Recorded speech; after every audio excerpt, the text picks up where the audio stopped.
প্রত্যাশিত আয় না থাকায় ক্ষমতার 4.5 মাসে ব্যাংক খাত থেকে প্রায় 69,000 কোটি টাকা ঋণ নিয়েছে বিএনপি সরকার, যার বেশিরভাগই বাণিজ্যিক ব্যাংকের। একই সময়ে ওভারড্রাফট সুবিধার মাধ্যমে জামানত ছাড়াই নেওয়া হয় 2,500 কোটির বেশি, যা অর্থনীতির ভাষায় টাকা ছাপিয়ে ঋণ। বিশ্লেষকদের মতে সরকারের এই প্রবণতা কঠিন করে তুলবে মূল্যস্ফীতি নিয়ন্ত্রণ। বিস্তারিত জানাচ্ছেন আব্দুল জাহের আনাস। আমি সশ্রদ্ধ চিত্তে আর্থিক টানাটানি ও বিনিয়োগ বাণিজ্যের স্থবির পরিস্থিতির মধ্যেই ক্ষমতায় আসে বিএনপি সরকার। রাজস্ব আয় ঘাটতি ও রাষ্ট্রীয় ব্যয়ের অসম পরিস্থিতি সামাল দিতে নানা দিকে শুরু হয় টাকা জোগাড়ের তৎপরতা। ফলে সহজ উৎস হিসেবে বেছে নেওয়া হয় দুর্বল ব্যাংক ব্যবস্থাকেই। কেন্দ্রীয় ব্যাংকের হিসাবে গেল 23 জুন পর্যন্ত সরকারের মোট ব্যাংক ঋণ দাঁড়িয়েছে 6,88,000 কোটি টাকা। আর বিএনপি সরকার দায়িত্ব নেওয়ার সময় তা ছিল 6,19,000 কোটি, অর্থাৎ 4.5 মাসে বেড়েছে 69,000 কোটি। এই টাকার বেশিরভাগই অর্থাৎ 66,287 কোটি নেওয়া হয়েছে বাণিজ্যিক ব্যাংকগুলো থেকে। আর কেন্দ্রীয় ব্যাংকের ওভারড্রাফট সুবিধার মাধ্যমে নেওয়া হয় 2,500 কোটির উপরে। অর্থনীতির ভাষায় যা সরাসরি টাকা ছাপানো। এই অর্থনীতিবিদ মনে করেন, দুর্বল ব্যাংক ব্যবস্থার উপর সরকার বেশি নির্ভরশীল হলে চাপ বাড়বে অর্থনীতিতে। ব্যাংক ব্যবস্থা থেকে ঋণ কিছুটা সরকারকে নিতেই হবে, এটা কোনো সমস্যা না, কিন্তু সেটা যখন খুব অত্যাধিক হয়ে যায়, আবার যে টার্গেট হয় তার চেয়েও বেশি হয়ে যায়, তখন আসলে উদ্বেগের কারণ হয়। ব্যাংক ব্যবস্থা থেকে যদি অত্যাধিক হারে ঋণ নেওয়া হয়, প্রাইভেট সেক্টর তারা যে ক্রেডিট পায় সেই ক্রেডিট থেকে কিন্তু তারা বঞ্চিত হয়ে যায়। যখন নিড তৈরি হবে, উৎপাদনশীলতা সৃষ্টি হবে, তখন কিন্তু সাইকেল বেড়ে যাবে। আজকে আপনি এলসি খুলছেন, র মেটেরিয়াল ইম্পোর্ট করছেন, প্রোডাকশন করছেন, এক্সপোর্ট করছেন, এক্সপোর্ট প্রসিড আসতেছে, আবার এলসি খুলছেন, তখন সাইকেলটা বেড়ে যাবে। আপনি 6.8-এর মধ্যে থেকেও কিন্তু ভলিউম বৃদ্ধি করা সম্ভব। তথ্য অনুযায়ী 2025-26 অর্থবছর শুরু হয় 5.5 লাখ কোটি টাকার ব্যাংক ঋণ ঘাড়ে নিয়ে। 23 জুন শেষে যা দাঁড়ায় 6,88,000 কোটি টাকা। ফলে অর্থবছরের এক সপ্তাহ বাকি থাকতেই তা ছাড়িয়েছে 1,37,000 কোটি। এই অঙ্ক বাজেটের সংশোধিত লক্ষ্যমাত্রা 1,18,000 কোটি টাকা থেকেও বেশ খানিকটা উপরে। এমন অবস্থায় বড় বাজেট ঘাটতির অর্থায়ন নিয়ে দুশ্চিন্তা বাড়ছে বিশ্লেষকদের। সরকার যদি এরকম ব্যাংক এবং এর থেকে ঋণ বেশি নেয়, সেটা কিন্তু আলটিমেটলি এটা কিন্তু রাষ্ট্রের অর্থনীতিকে এটা কিন্তু ক্ষতিগ্রস্ত করে। সরকার বলেন, প্রাইভেট সেক্টর বলেন, এন্টারপ্রেনিউরিয়াল বিজনেস সবাই কিন্তু ব্যাংক নির্ভর। তো ব্যাংক নির্ভর হতে যেয়েই কিন্তু এই সমস্যাটা হয়েছে। কিন্তু অন্যান্য দেশে দেখবেন আমাদের অল্টারনেটিভ মার্কেট, যেটা বন্ড মার্কেট, পুঁজিবাজার মার্কেট অনেক ডেভেলপড, তো সেটা তো আমরা করতে পারিনি আর কি। নতুন অর্থবছরে সরকার ব্যাংক ব্যবস্থা থেকে ঋণ নিতে চায় 1,12,000 কোটি টাকা। আব্দুল জাহের আনাস, 71, ঢাকা। নতুন বাজেটে এসএমই খাতের জন্য বরাদ্দ রাখা হচ্ছে প্রায় 8,000 কোটি টাকা, যা স্বস্তি দিতে পারে উদ্যোক্তাদের জন্য। কিন্তু চড়া সুদ আর জটিল প্রক্রিয়ার কারণে এই সুবিধা নিতে পারছেন না অনেকে। বিশেষজ্ঞরা বলছেন, শুধু অর্থায়ন নয়, কাঙ্ক্ষিত সুফল পেতে দরকার উৎপাদন থেকে রপ্তানি কিংবা ভোক্তার হাতে পৌঁছানো পর্যন্ত সহায়তা প্যাকেজ। রাকিব হোসেনের রিপোর্ট। বিশ্বকাপ ফুটবলের উন্মাদনায় ব্যস্ততা বেড়েছে হাতবাক্সের কর্মীদের। নিয়মিত কর্মযজ্ঞের পাশাপাশি তৈরি করছেন ব্রাজিল আর্জেন্টিনার পতাকা জার্সি, কেননা এই সময়ে ব্যাপক চাহিদা এসব উপহার সামগ্রীর।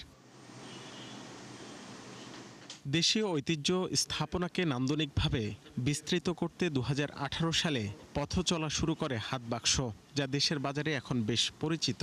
কিন্তু অর্থ সংকটে কাঙ্ক্ষিত গতিতে এগোতে পারছেন না এই উদ্যোক্তা। বলছেন, চড়া সুদ আর জটিল প্রক্রিয়ায় পুরোপুরি কাজে লাগানো যাচ্ছে না এসএমই খাতের ঋণ সুবিধা। আমাদের বিজনেসের এক্সপেনশন দরকার হয়েছে এবং সেই ক্ষেত্রে আমরা ফাইন্যান্সিং নিয়েছি। কিন্তু নিতে গিয়ে যেটা আমরা সম্মুখীন হয়েছি, প্রথমত হচ্ছে যে এখানে ডকুমেন্টেশনটা কিন্তু বেশ ট্রিকি। একটা 20 লাখ টাকার লোন নিলাম, আমাকে হিসাব করতে হয় যে আমি আসলে 17 লাখ টাকা পাইছি। কেন? কারণ আমি 3 থেকে 4টা কিস্তির টাকা কিন্তু আমি আগে প্রিজার্ভ করে রাখি, আর নাহলে তো আবার লোন ডিফল্টার হয়ে যাব।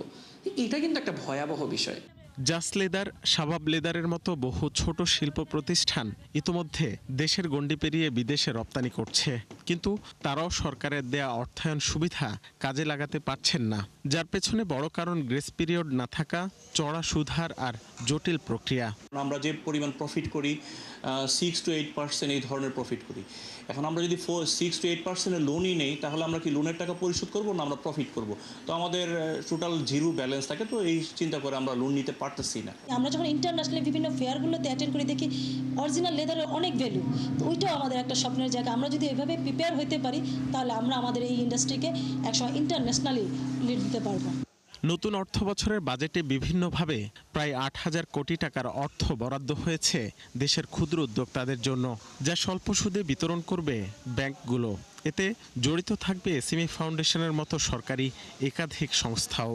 আমরা যে লোনটা দিলাম সেই লোনটা আসলে ব্যবসায়িক পারপাসেই উদ্যোক্তারা নিচ্ছে কিনা, নাকি সে নিয়ে অন্য পারপাসে ইউজ করতেছে এইগুলো, তারপরে এটার ফলে ব্যবসা কিভাবে তাদের পরিধি বাড়লো কিনা, সার্বিক একটা ইমপ্যাক্ট অ্যাসেসমেন্ট করা হয়।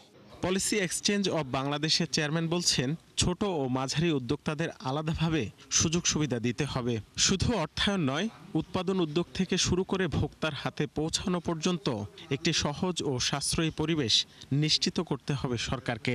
কমার্শিয়াল বা ইন্ডাস্ট্রিয়াল লোনের ক্ষেত্রেও ব্যাংক বা এনবিএফআই গ্রেস পিরিয়ড দেয়। আবার দেখা যায় বাংলাদেশ সরকার যখন ডেভেলপমেন্ট পার্টনার থেকে লোন নেয়, সেখানেও গ্রেস পিরিয়ড থাকে।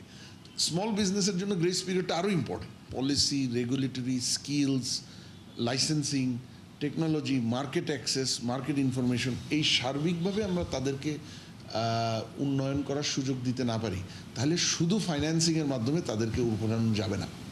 কর্মসংস্থান, বিনিয়োগ ও উৎপাদনের দিক থেকে এসএমই খাতের অবদান বড় হলেও অবহেলিত উদ্যোক্তারা। রাকিব হোসেন, ৭১, ঢাকা। 5 আগস্টের পর এনবিআরের কেন্দ্রীয় গোয়েন্দা সেলের মহাপরিচালক হিসেবে কর ফাঁকি উদ্ঘাটন, অর্থ পাচার, শেখ হাসিনার লকার ভেঙে 832 ভরি স্বর্ণ জব্দসহ নানা ঘটনায় আলোচনায় আসেন আহসান হাবিব। রেকর্ড রাজস্ব আদায়ের চ্যালেঞ্জ মোকাবেলায় তার ওপর ভরসা রাখল সরকার, যা করার পথে ভাঙল 53 বছরের ইতিহাস। বিশেষজ্ঞরা বলছেন, আদায় বাড়াতে জোর দিতে হবে অটোমেশন ও স্বচ্ছতা নিশ্চিতে। বিস্তারিত জানাচ্ছেন মইনুল হাসান। বাংলাদেশে জন্মগ্রহণ করে বাংলাদেশের নাগরিকত্ব ভোগ করেছে, অ্যান্টিগুয়ার নাগরিকত্ব নিয়েছে, সাইপ্রাসে নিয়েছে, কয়েকটা দেশের নাগরিকত্ব নিয়েছে। দেশের রাজস্ব ব্যবস্থা নিয়ে সীমাহীন অভিযোগ, অব্যবস্থাপনা আর অনিয়মের মধ্যেও আলোচিত হয়ে উঠেছিলেন আহসান হাবিব। আওয়ামী লীগের পতনের পর দায়িত্ব পান এনবিআরের কেন্দ্রীয় গোয়েন্দা সেল সিআইসির মহাপরিচালক হিসেবে। ক্ষমতাচ্যুত আওয়ামী সরকারের ঘনিষ্ঠ বহু শিল্পগোষ্ঠীর বিরুদ্ধে কর ফাঁকি অনুসন্ধান, রাজনীতিবিদ ও তাদের পরিবার, আমলা ও 12 কর্পোরেট গ্রুপের বিরুদ্ধে কর ফাঁকি, বিদেশে অর্থ পাচার এবং আর্থিক অনিয়ম তদন্তের মাধ্যমে সামনে আনেন বেশ কয়েকটি ঘটনা। শুধু তাই নয়, 2025 সালের নভেম্বরে অগ্রণী ব্যাংকে থাকা শেখ হাসিনার লকার ভেঙে 832 ভরি স্বর্ণ উদ্ধারের নেপথ্যেও ছিলেন তিনি। এনবিআর চেয়ারম্যান হওয়ার আগে কর প্রশাসন ও সম্পদ ব্যবস্থাপনা অনুবিভাগের সদস্য হিসেবে নিয়োজিত ছিলেন আহসান হাবিব। কিন্তু 54 বছরের রেওয়াজ ভেঙে তাকে সংস্থার শীর্ষ পদে বসালো বিএনপি সরকার। এমন একটা সময়ে দায়িত্ব নিলেন তিনি যখন রাজস্ব খরায় ভুগছে বাংলাদেশ। তাই তার সামনেও চ্যালেঞ্জ পাহাড় সম। যার যতটুকু মানে কর দেওয়ার কথা, উনি ওই পরিমাণ কর দিচ্ছেন কিনা সেই বিষয়টা আনার্ট করা, মানে উঠিয়ে আনা। তবে এই ক্ষেত্রে সবচেয়ে বড় জায়গা ওনাকে লক্ষ্য রাখতে হবে যে যখনই মাঠ পর্যায়ে যাবে, তখন কিন্তু আপনার একটা কি আসবে, মানে ব্যবসায়ীদের কাছ থেকে বা করদাতাদের কাছ থেকে একটা হয়রানির অভিযোগ কিন্তু উঠে আসবে অটোমেটিক। এই হয়রানিটা উনি কীভাবে দূর করতে পারবেন, সেখানেও কিন্তু ওনার সফলতা নির্ভর করবে। পূর্ব অভিজ্ঞতা রয়েছে কর ফাঁকিজনিত এই সমস্ত কাজ করার, সুতরাং সেদিক থেকে তার কর্মদক্ষতা দেখবার একটা বিষয় রয়েছে যে তিনি কিভাবে কর জালকে বা কর ভিত্তিকে আরো কিভাবে সম্প্রসারিত করেন। অন্তর্বর্তী সরকারের আমলে প্রস্তুতি ও সিদ্ধান্ত নেওয়া হলেও আলাদা হয়নি এনবিআরের 2 বিভাগ।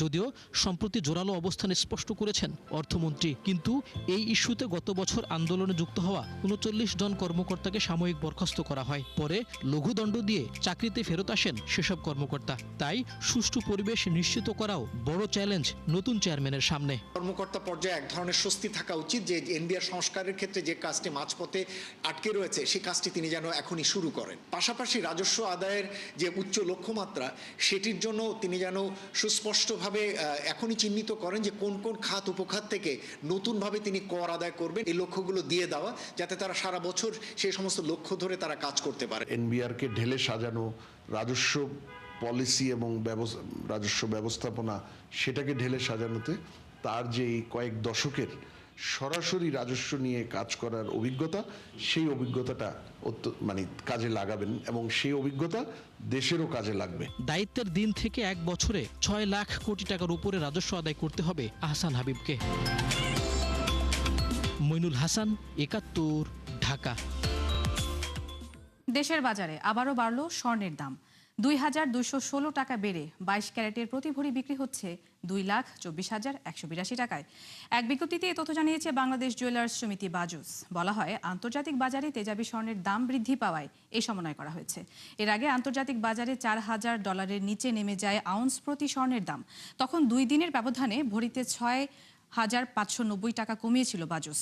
ইরান যুক্তরাষ্ট্র যুদ্ধবিরতি আলোচনার সম্ভাবনায় বিশ্ববাজারে আউন্স প্রতি স্বর্ণের দাম আবারও $৪,০০০ উপরে উঠে এসেছে। তখন নতুন দাম অনুযায়ী 21 ক্যারেটের প্রতি ভরি স্বর্ণ কিনতে ক্রেতাদের গুনতে হবে 2,14,093 টাকা।